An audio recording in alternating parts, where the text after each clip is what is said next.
formalmente negociada e formalmente aceite no Conselho Europeu de Nice, não tem valor vinculativo com Nice, ela nem sequer é anexa ao tratado, portanto ela é proclamada politicamente em Nice, ela só vai ser anexa depois ao Tratado de Lisboa, mas a verdade é que o facto da União Europeia consensualizar num catálogo de direitos fundamentais dos cidadãos da União Europeia, que é absolutamente complementar a todo o espectro de direitos que os cidadãos da União Europeia até já poderiam aceder, nomeadamente no que diz respeito à Convenção Europeia dos Direitos do Homem no âmbito do Conselho da Europa, é muitíssimo importante. E, portanto, o Tratado de Nice fica definitivamente associado também ao anúncio formal de um catálogo de direitos e mesmo não fazendo parte do espectro jurídico europeu, e só fazendo, portanto, a partir do Tratado de Lisboa, a verdade é que com o Tratado de Nice os cidadãos europeus podem reivindicar os seus direitos, podem fazer queixas formais ao Provedor de Justiça Europeu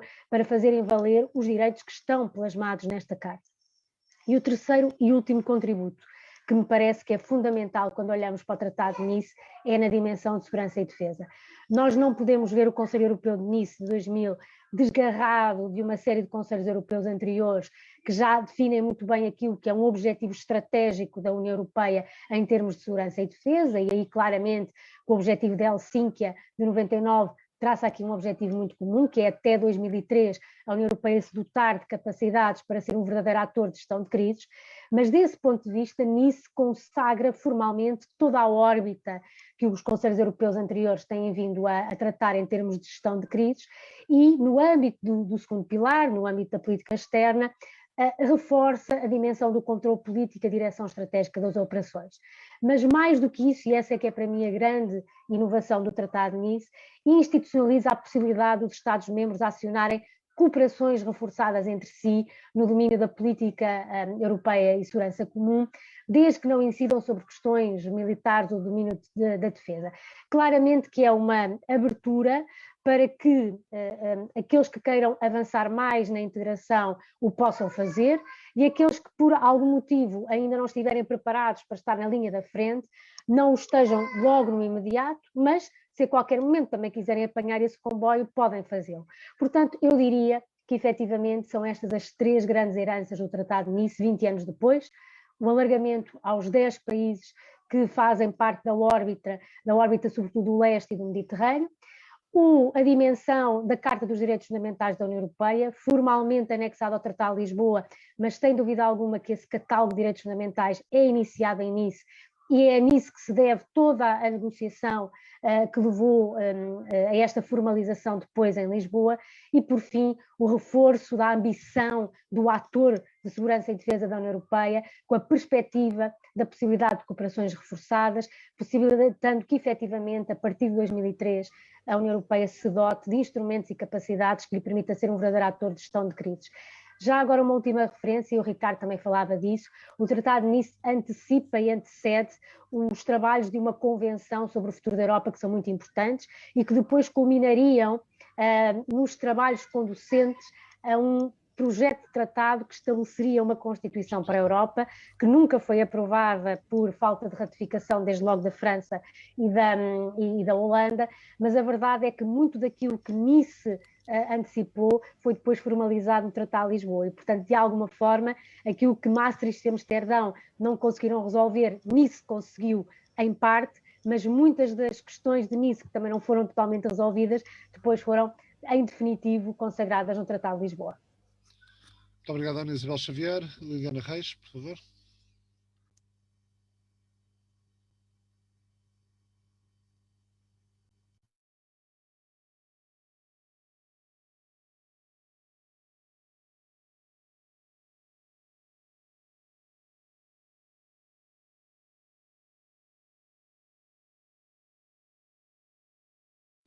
Liliana está com o microfone desligado. Peço desculpa. Tenho que retomar desde o início. Vá só, peço desculpa.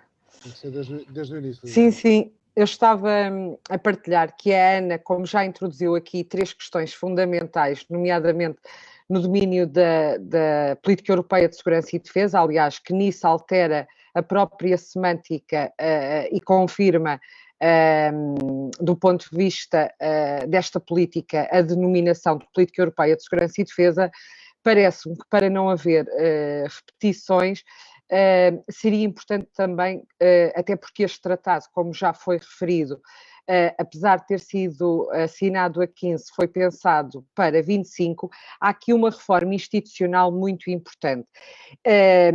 Aliás, que decorre exatamente dos leftovers deixados do Tratado de Amsterdão.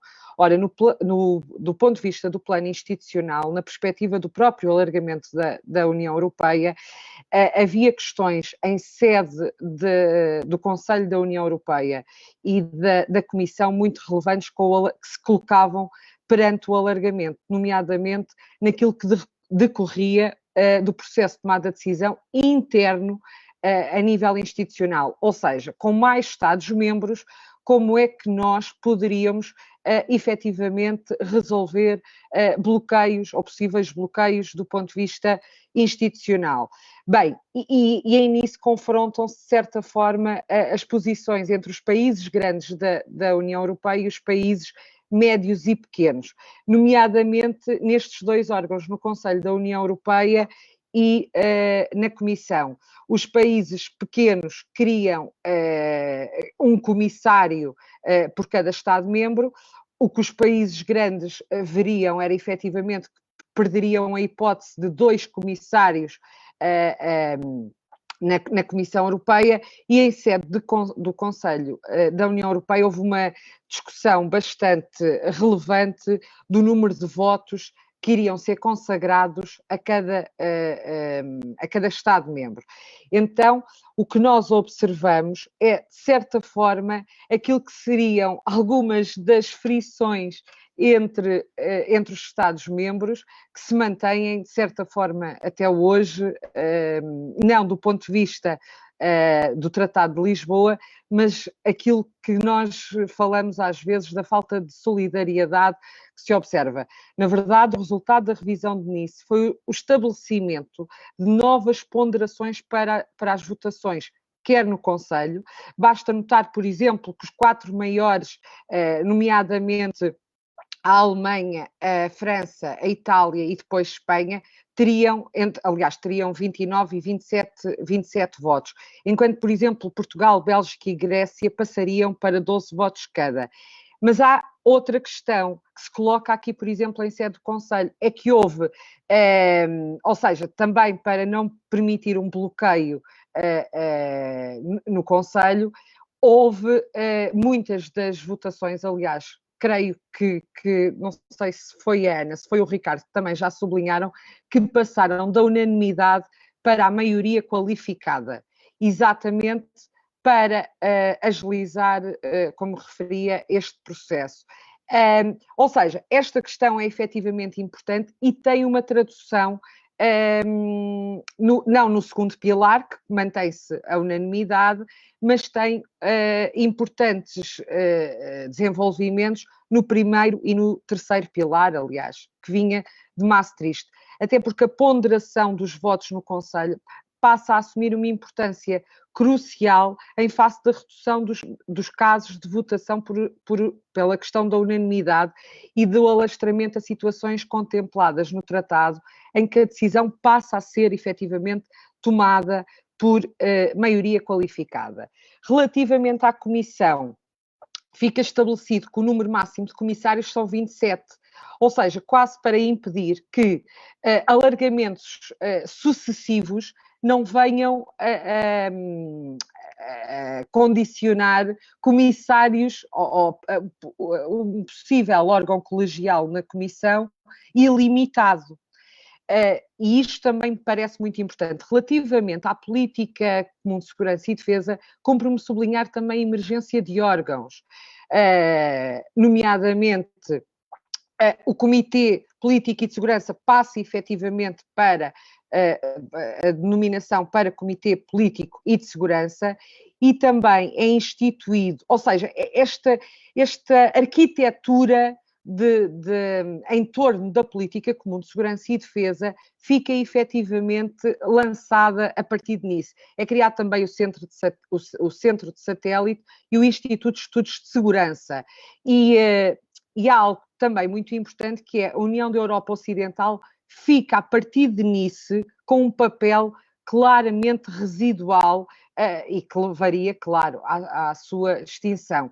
Ou seja, de certa forma, nós podemos dizer que, apesar de Nice não ser um tratado muito analisado e muito estudado, não tem, do ponto de vista dos estudos europeus e, aliás, do próprio ordenamento jurídico da União Europeia, a relevância que, por exemplo, Maastricht ou Lisboa depois assumiram, o que Nice confirma é, de certa forma, aquilo que seriam, claro, as bases para o alargamento, como já foi dito, mas, de uma forma muito importante, aquilo que eram as bases para a política europeia de segurança e defesa. Cumpre-me sublinhar, aliás, que é exatamente por causa deste aspecto que a Irlanda, através do primeiro referendo, chumba o Tratado de Nice. Porque antecipa que possa perder alguma da sua visão mais neutral, do seu posicionamento mais neutral ao nível da segurança e defesa. E fico por aqui, senão... Contamos já tudo. Exatamente. Senão Francisco... Já vai ter a missão mais difícil. Obrigado, Ricardo. Obrigado também ao IPI pelo convite. Bom, eu sou o terceiro a falar, fico com as sobras. E sobras, os leftovers, é justamente o que Nice é. São as sobras de Amsterdão, por sua vez, eram as sobras de Maastricht. Isto enquadra-se numa altura da integração europeia, onde nós tivemos várias alterações convencionais. Aliás, é muito interessante perceber que em Nice, no Conselho, se adota, eu creio que o Ricardo fez referência à Declaração sobre o Futuro da União, que depois vai dar origem à Declaração de Laken, que vai dar origem ao Tratado Constitucional, que no essencial corresponde ao Tratado de Lisboa. E é por isso que nós que ensinamos, no meu caso, Direito da União Europeia, quando falamos sobre a história de integração europeia, perdemos muito pouco tempo com Nice. Porque, a meu ver, o que Nice nos mostra, e este Conselho Europeu que aprovou o Tratado de Nice foi relembrado em dezembro, no Conselho Europeu de dezembro, porque por 10 horas o Conselho Europeu de dezembro quase que apanhava o Conselho mais longo de sempre, que foi este. Foram 90 horas para conseguir fechar este tratado, que mostra bem as dificuldades que existiram para o fechar. Não que se estivesse a discutir grandes princípios, grandes linhas estratégicas para a União Europeia, mas estava-se a discutir aquilo que a Liliana fez referência. Quantos deputados europeus cada Estado iria eleger, qual a ponderação de votos no Conselho, e foram este tipo de discussão a que tivemos, e foi muito difícil chegar a unanimidade, e unanimidade a 15. E isto mostra-nos bem porque é que é quase impensável. Aliás, temos o Tratado de Lisboa, entrou em vigor em 2009, estamos em 2020 e não há no horizonte nenhuma perspectiva de alterarmos os tratados, e esta é uma das falhas que os tratados têm, que é exigirem a unanimidade para qualquer alteração convencional. Isto foi discutido na Convenção Constitucional, mas mesmo o Tratado Constitucional previa esta regra da unanimidade para a alteração dos tratados, que eu acho que é um erro, porque temos a possibilidade sempre de saída e, portanto, e mesmo, imagina, a Carta das Nações Unidas só exige 2/3, portanto não há nenhuma razão substancial para continuar a exigir a unanimidade, especialmente com uma União a 27. E nem eu acho que isso colocasse em causa a posição dos Estados na União, porque um Estado que se fosse frontalmente contra uma alteração poderia sempre sair da União Europeia. Portanto, isto é um dos aspectos que eu acho interessante. Também foi aqui referido pela Ana Isabel Xavier a questão da Carta dos Direitos Fundamentais, mas aqui tem um valor meramente simbólico, é preciso referir. Esta Carta não é vinculativa. Os direitos fundamentais já são protegidos por via jurisprudencial desde os anos 60, ao Tribunal de Justiça. O que se faz é codificar e dar mais visibilidade, mostrando aquilo que no Conselho Europeu se quis com esta declaração e depois com a Convenção Constitucional e com o Tratado Constitucional. No fundo, dar esta roupagem constitucional documental aos tratados, que acaba por fracassar com os referendos negativos que já foram aqui referidos em França e na Holanda, em 2005, mas que o Tratado de Lisboa, no essencial, retoma, mesmo sem referência aos símbolos, sem referência a esta nomenclatura constitucional. Há um outro aspecto que não foi referido, que eu acho muitíssimo importante tratar nisso, e é sobre ele que eu gostaria de focar um par de minutos, que é a introdução do mecanismo do artigo 7º. Muitíssimo interessante, porque o que é que acontece em 2000? Algo que nos devia fazer refletir sobre a nossa situação atual. Há eleições na Áustria e há um partido de direita populista que vai para o governo austríaco. Exatamente. E há uma resposta das chancelarias nos vários Estados-membros que cortam, ou pelo menos suspendem relações diplomáticas com a Áustria.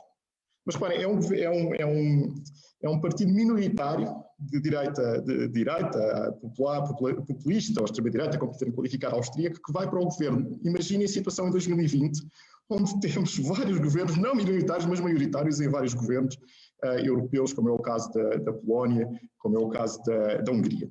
E o que é que se introduz? Introduz-se então o mecanismo do artigo 7º, que pretende ser um mecanismo de garantia dos princípios e valores fundamentais da União. Okay? Estão previstos no artigo 2º. Portanto, é a ideia de preservar, algo que nós encontramos também, por exemplo, na Constituição Americana, a União Europeia como uma espécie de federação de Estados de Direito democráticos. E como é que nós podemos olhar para este mecanismo do artigo 7º à luz do que tem sido a sua utilização nos últimos anos? Um fracasso completo. Não tem sido... o José Manuel Durão Barroso, quando era Presidente da Comissão Europeia, disse que isto ia ser a opção nuclear. Quando estivessem em causa princípios fundamentais do Estado de Direito, como a separação de poderes, que foi colocada em causa na Polónia, quando estivessem em causa a liberdade de imprensa, como foi colocada em causa, a liberdade académica, como foi colocada em causa na Hungria, tanto o Parlamento Europeu como a Comissão poderiam iniciar um procedimento que poderia levar no final a uma sanção da suspensão dos direitos de voto destes Estados. E é isto que estamos a discutir em 2020. Algo que tinha sido pensado em 2000, que se achou que podia ser uma opção nuclear e que tem fracassado, porque isto era algo impensável que pudesse acontecer na União Europeia, esta deriva populista, autoritária, em alguns Estados-membros e a incapacidade que a União tem de responder a isto. E, portanto, eu acho que este teria sido o grande contributo nisso, não fosse este mecanismo ter fracassado da forma como tem nos últimos anos.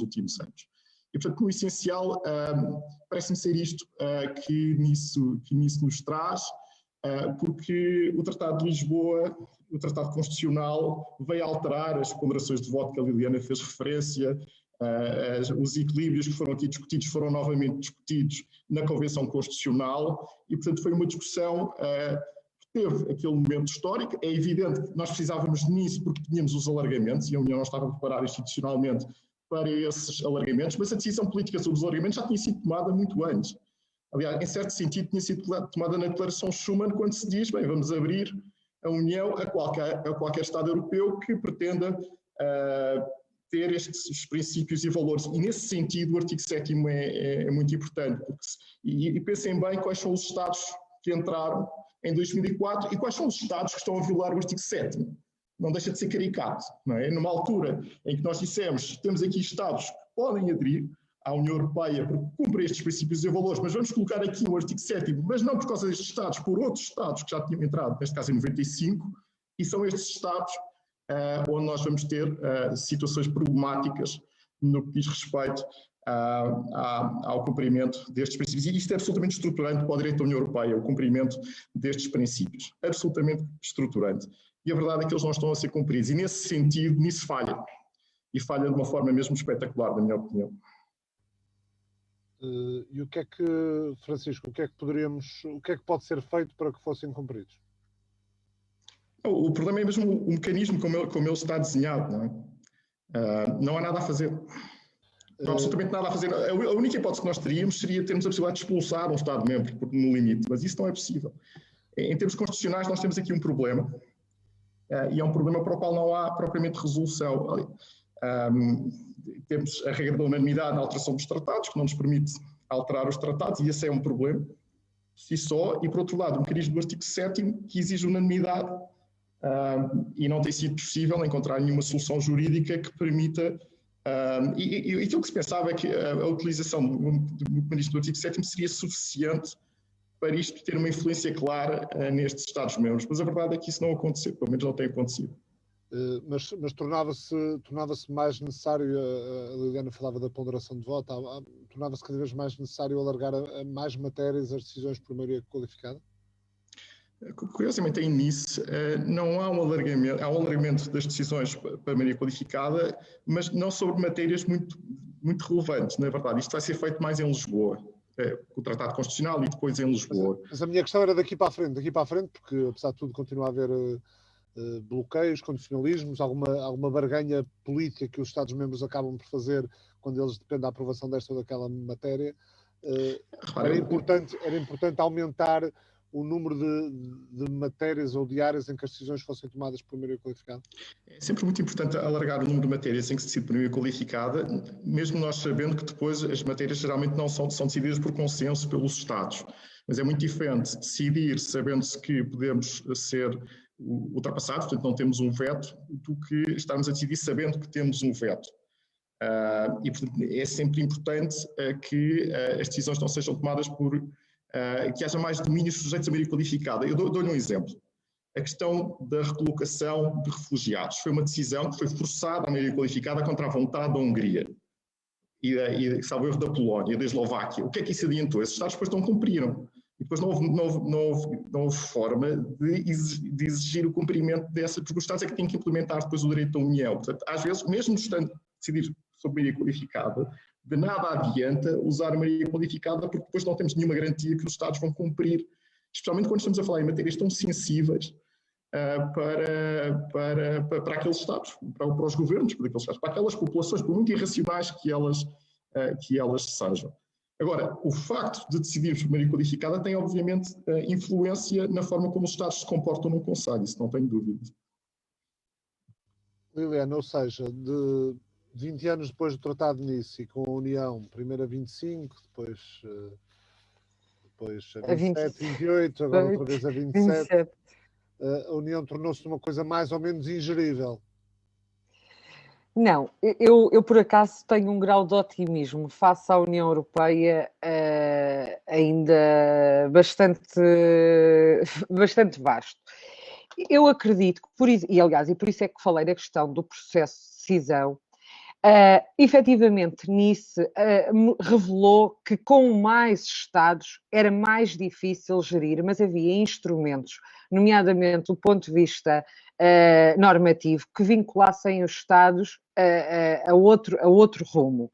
Neste momento, o que nós temos vindo a observar, aliás, eu tenho vindo também a sublinhar essa questão e vai muito ao encontro do que o Francisco disse, é que há aqui uma situação, é que independentemente daquilo que esteja plasmado nos tratados, os Estados quase que, do ponto de vista das relações internacionais, quase começaram a deslocar o processo de tomada de decisão, mesmo do Conselho, para lógicas de alianças ad hoc. O que é que isto significa? Aliás, e que a própria cooperação estruturada permanente e a cooperação reforçada foi quase uma antecâmara. Aquilo que se passa é que nós hoje quase que vimos a mutualização de interesses fora das próprias instituições. Isto quando há acordos entre os Estados. Quando não há, exatamente como o Francisco disse, é muito difícil obrigar, isto num quadro muito realista das relações internacionais, obrigar os Estados ao cumprimento de algo no qual eles não se revêem. Agora, aquilo que nós temos vindo a observar é que há quase uma deslocalização do processo de tomada de decisão, mesmo em sede de Conselho, para lógicas de alianças de uma organização internacional intergovernamental quase clássica, ou seja, não com o grau de aprofundamento que nós observamos na União Europeia. Mas mesmo assim, eu mantenho-me otimista, porque os desafios que os Estados-membros enfrentam, ou seja, os desafios que a União Europeia enfrenta, não é a União Europeia que enfrenta, são efetivamente os Estados-membros. E vislumbra-se que esses mesmos desafios só conseguirão ser ultrapassados se mantivermos aqui um grau de coesão entre os Estados, ou seja, que não existe fora deste projeto de integração. mesmo que nós consigamos conviver com um projeto, se calhar, menos federalista do que aquele que pensámos há uns anos atrás. Ana Isabel, ainda ao encontro de uma pergunta que já nos chegou, embora a pessoa pediu para não ser identificada. Sem nisso, uma Europa que não teria alargado seria uma Europa mais estável, sem Brexit, com menos competição entre os Estados-membros?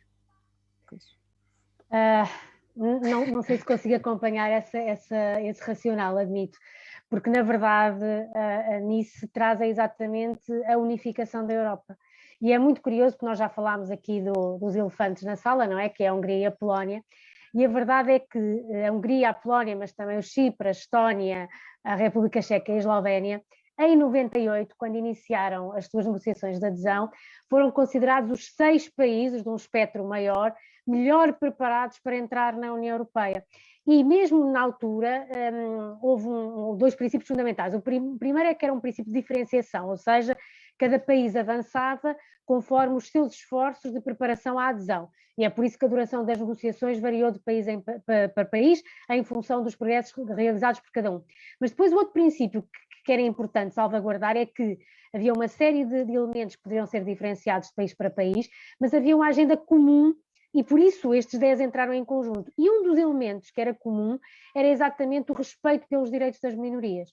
E, portanto, na verdade, quando se fala do alargamento dos 10 países e na importância de serem estes 10 em simultâneo, que é um processo muito similar àquilo que neste momento se está a antecipar para os Balcãs, tem exatamente a ver com a necessidade de atingir a paz, ter estabilidade, ter prosperidade, mas ter sobretudo um continente europeu reunificado. E, portanto, eu não acredito nada que quanto maior for a Europa, quanto mais países a União Europeia tiver, mais difícil é gerir, porque é por isso que as instituições estão ajustadas e reagrupadas. Agora, obviamente que quanto maior é o clube, mais difícil é consensualizar as expectativas e, sobretudo, a capacidade de decisão. Há pouco o Francisco falava muito nas questões da maioria qualificada e na unanimidade, e com muita razão. Mas para dizer que mesmo para se decidir alargar uma série de matérias por maioria qualificada, é preciso a regra da unanimidade neste momento. E não é por acaso que durante a presidência alemã, que terminou no final do ano, se tentou não só alargar a regra da maioria qualificada para questões relacionadas com a votação das sanções e a associação dos direitos humanos à questão das sanções, não é? Mas mais importante do que isso, associar a atribuição de fundos comunitários ao respeito pelos direitos humanos, não é? E portanto essa é uma questão, lá está, 20 anos depois, ninguém diria que quando foi proclamado também o artigo 7º, e quando a própria presidência portuguesa, no primeiro semestre de 2000, teve que fazer face à questão do partido de Jörg Haider da Áustria, ninguém imaginava que 20 anos depois os grandes problemas tivessem a ver sobretudo com a Hungria e com a Polónia. Portanto, eu não subscrevo de todo que quanto mais alargamento existir, maior caos ou maior incapacidade de gestão. É sobretudo um desafio para a Europa se reajustar, se readaptar, e é um desafio grande sobretudo para os cidadãos europeus, de perceberem que se é tão difícil às vezes chegar a consensos a 5, a 10 ou a 15, obviamente que a 27 é mais difícil, a 30 será mais difícil, mas não é por sermos 30 que vamos conseguir evitar ou não evitar questões como o Brexit. Sempre existiu no projeto europeu um conjunto de países com expectativas diferenciadas em relação ao projeto europeu e em que, quando caminhávamos para mais integração e mais aprofundamento, havia passos atrás. E é por isso que os próprios tratados prevêem cláusulas de exceção e cláusulas de salvaguarda para alguns países, exatamente para não avançarem e aprofundarem no mesmo nível que outros Estados.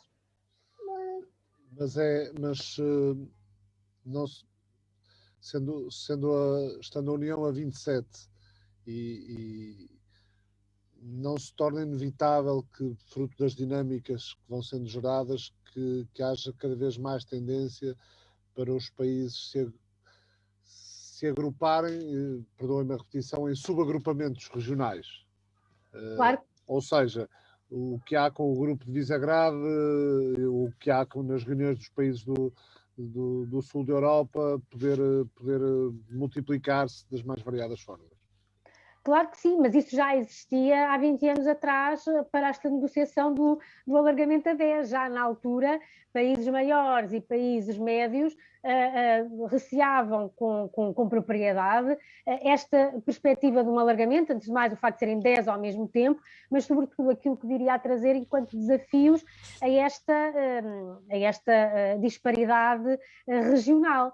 E, portanto, claramente que o projeto europeu é um projeto que, uma vez alargando para lá do coração dos pais fundadores, trouxe sempre imensos desafios, mas até o próprio alargamento às economias do Sul, nomeadamente Portugal e Espanha em 86, foi um desafio imenso para aqueles que já faziam parte do projeto europeu, que tiveram que começar a rivalizar e a competir também determinado tipo de setores de produtividade com estes países que precisavam de imenso apoio para poderem apanhar o comboio europeu. E sempre que há um alargamento, a expectativa é essa, é que os fundos de apoio e todos os acordos que inclusivamente acompanham o processo de negociação, que são os chamados acordos também de associação, vão exatamente no sentido de tornar as economias resilientes, no sentido de quando forem efetivamente Estados-membros da União Europeia, já se encontrem numa situação de algum equilíbrio ou igualdade em relação aos outros Estados-membros.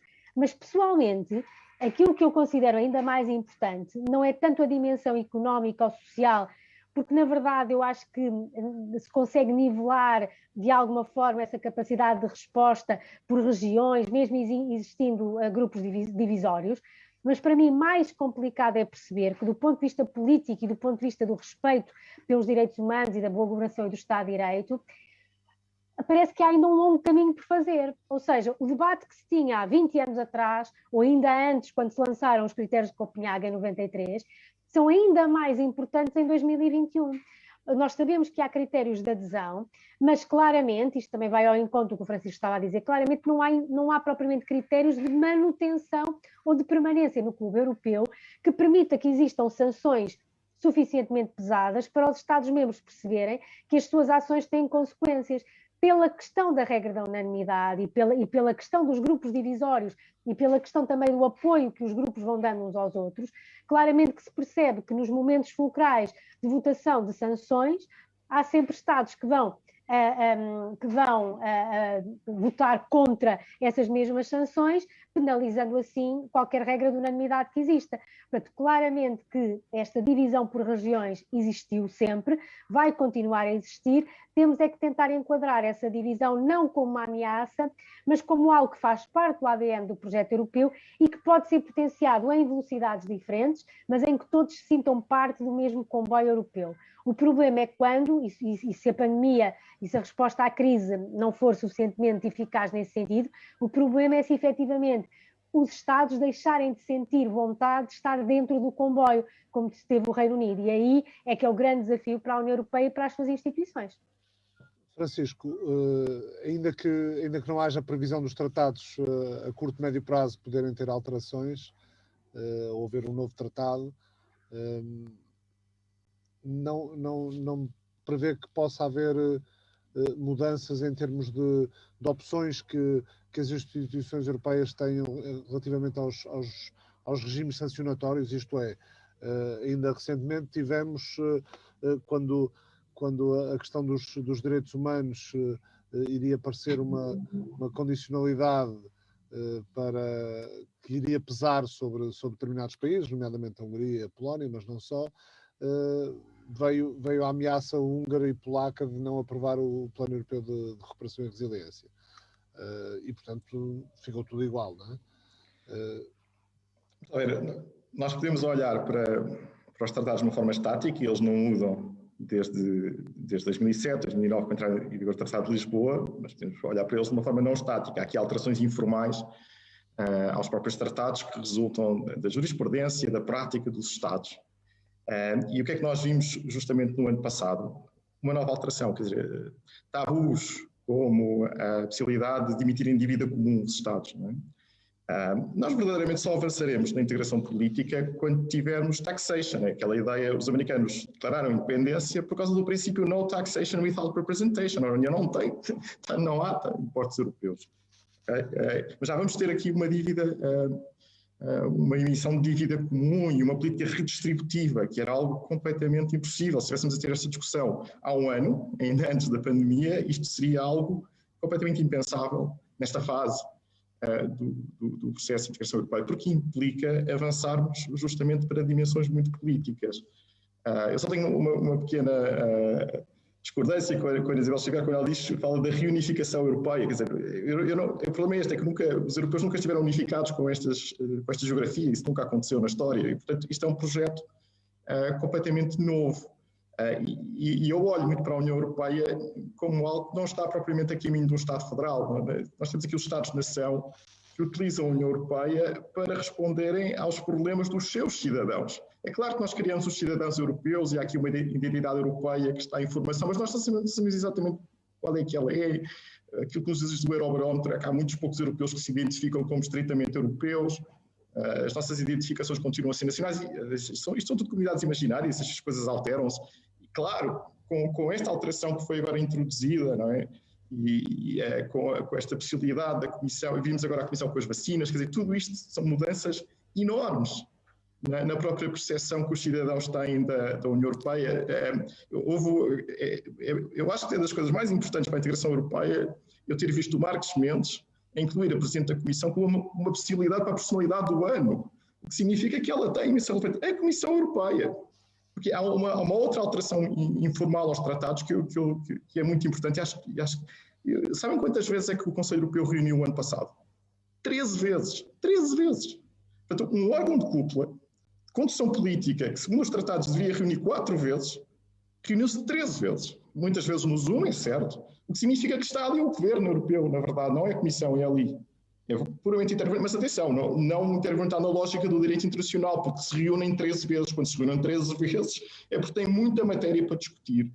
E, portanto, nós vimos um avanço enorme da integração europeia, embora o conceito de integração também nos radique novamente para a ideia de unidade, que eu não sei se é esse, aí que vamos chegar, se é isso que o futuro nos trará. O Brexit é muito importante, mostra que o processo é reversível, portanto não vale a pena estarmos ainda a pensar como se a integração europeia fosse algo irreversível, mas agora, eu vejo muita dissensão. Eu acho que nas instituições europeias muitas vezes não há muita noção de que realmente já não estamos a discutir aqui a cota de pescada para cada Estado-membro. Quando estamos a discutir a cota de refugiados, é óbvio que não é a mesma coisa. E não vale a pena vir invocar aqui solidariedades e outras coisas, quando as preferências políticas de alguns Estados vão no sentido de não acolher refugiados. E isto, obviamente, implica discussões ao nível do chefe de Estado e do Governo no Conselho Europeu, onde estas decisões depois vão ser tomadas. Pergunta-me, vai haver alterações, vão existir alterações nos tratados? Se o Conselho Europeu decidir, se conseguimos consenso no Conselho Europeu. Agora, vamos ter aqui, obviamente, alguns Estados a tentar, como tentaram agora em dezembro, os húngaros e os polacos, enfim, usar o seu veto para tentar ganhos negociais. Mas isso é a União Europeia, isso é a União Europeia atual funciona assim, mas foi possível ultrapassar, isso é que é o ponto importante. O ponto importante nós termos retirado de dezembro não era claro que isso acontecesse, é que foi possível ter um orçamento e foi possível ultrapassar, e foi possível uma solução muito europeia de compromisso para os húngaros e para os polacos, dizendo se a execução para o futuro dos fundos europeus vai estar aqui dependente. Até o stick, não é? Tem o carrot e temos aqui um stick que eventualmente pode ser utilizado, porque já se percebeu que o artigo 7º, como eu tento explicar, não funciona.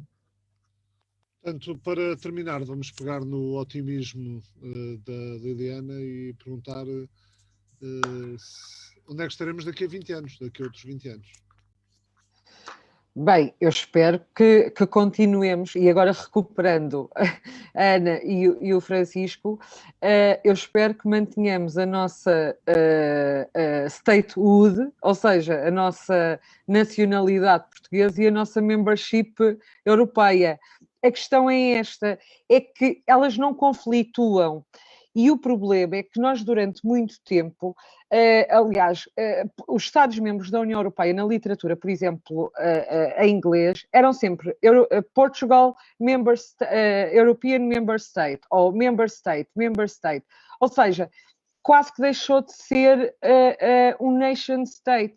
E a questão, exatamente como o Francisco também estava há pouco a referir, é que nós continuamos Estados-nação. E eu acredito que daqui a 20 anos vamos continuar exatamente numa União Europeia mais, não sei se mais integrada, mas mais aprofundada.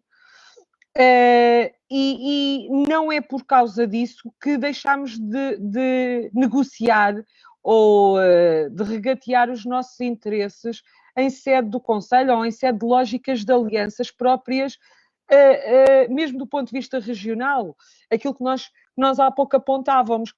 Ou seja, eu acho que o projeto europeu, a sobrevivência do projeto europeu, passa muito por nós conciliarmos os interesses de cada Estado-membro com aquilo que são os desafios coletivos que se colocam, aliás, os desafios coletivos à União Europeia.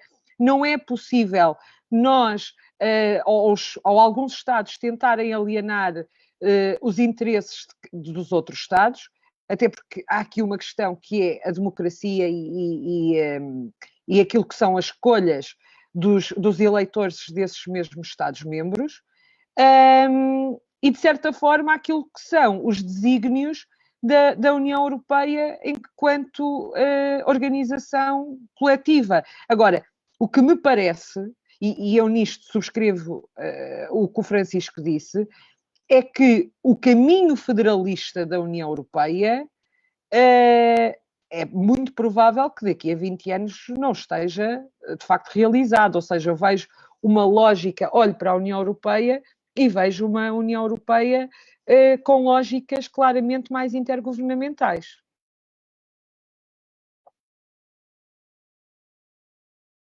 Exatamente, peço desculpa, exatamente porque, como referia, porque já ultrapassam o próprio Conselho da União Europeia. E as 13 reuniões do ano passado do Conselho Europeu revelam isso.